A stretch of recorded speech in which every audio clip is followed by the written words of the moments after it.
Kia ora whanau, here is an edit from Red Rocks that Pete and I went on.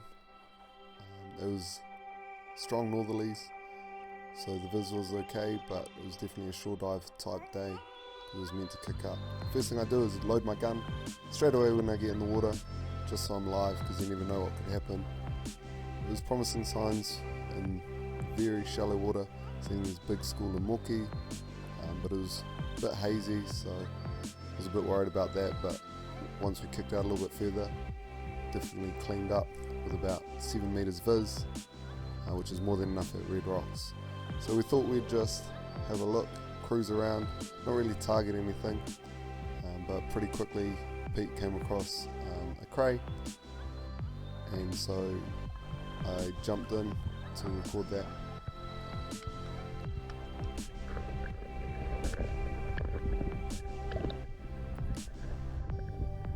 Nice clean grab. He dropped his gun so he knew where he was going.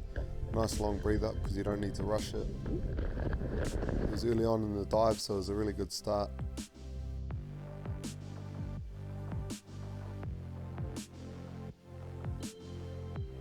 Measured up in Kapai and in the float boat. Following one of the crayfish diving rules, I started looking around that same reef in the same area, because when there's one there's normally more, and right up in the shallows just on the other side I managed to find a really nice buck.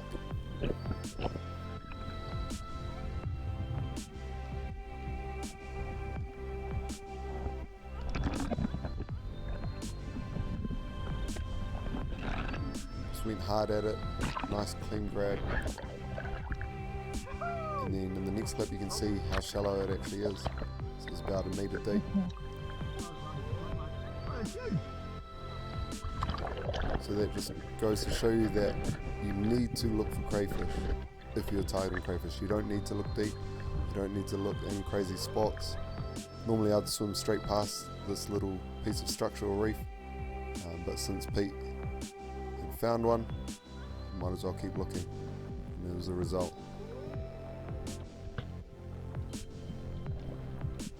Here Pete goes down and finds a Cray. Nice clean grab on it, but then he realizes and thinks that it might be a little bit small, so instead of doing any damage to it and trying to measure it or anything like that, it just pops to the surface and then does the right thing and drops down and actually puts it into a little hole rather than just dropping it at the surface. Puts it somewhere nice and safe so it can grow big, and it was a female, so give us plenty more coda.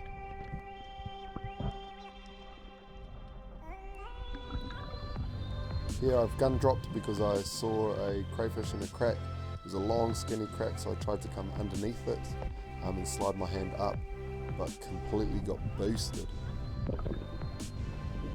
Far bro, it's gone, so give it a shoot, give it a wave, you win that one. I realised my GoPro then, when I tried to angle it back up for shooting fish, I'd lost my little clip on my GoPro, so I tucked my GoPro into my wetsuit because it wasn't worth losing. And that's when I came across this monster Moki, so I called Pete over. I've had my 95 roller gun, and I managed to spine this Moki, but the shaft didn't even go all the way through. But I called Pete over because I didn't want it to come back to life or kick off or get away, so we tag teamed it and he held it while I ikied it, and then we decided to actually bleed it out to look after the quality of the flesh, and it definitely helped. It went 6 kilos and 74 centimeters and huge fillets of beautiful white firm flesh.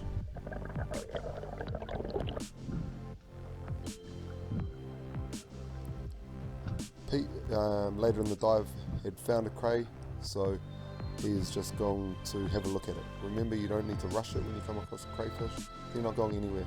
So he just wanted to check if there are any crays close around it before he went for this one, and also what the best approach to this crayfish was.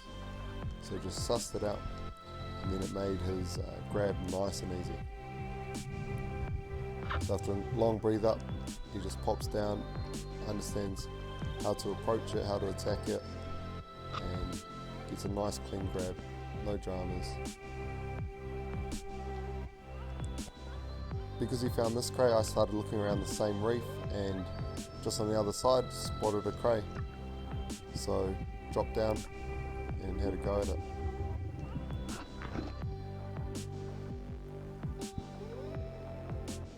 This cray beat me initially, but I followed it, so didn't give up on it. Threw my arm up to the back of the cave and could feel it, and then managed just to strong hand it. Because we found those two crays, I kept looking, and in the next crack there was another cray, and I realised I had nowhere to go, so it was nice, easy, clean grab. And it's cool to see my new weight vest in action.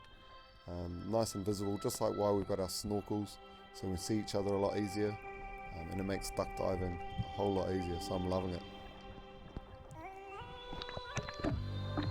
So, an awesome paddle, an awesome dive, not trying to target anything specific, and staying together made the dive a lot more fun because we were able to record each other, but also just enjoying each other's catch and watch each other dive. Good feed, good experience, kia ora tangaroa.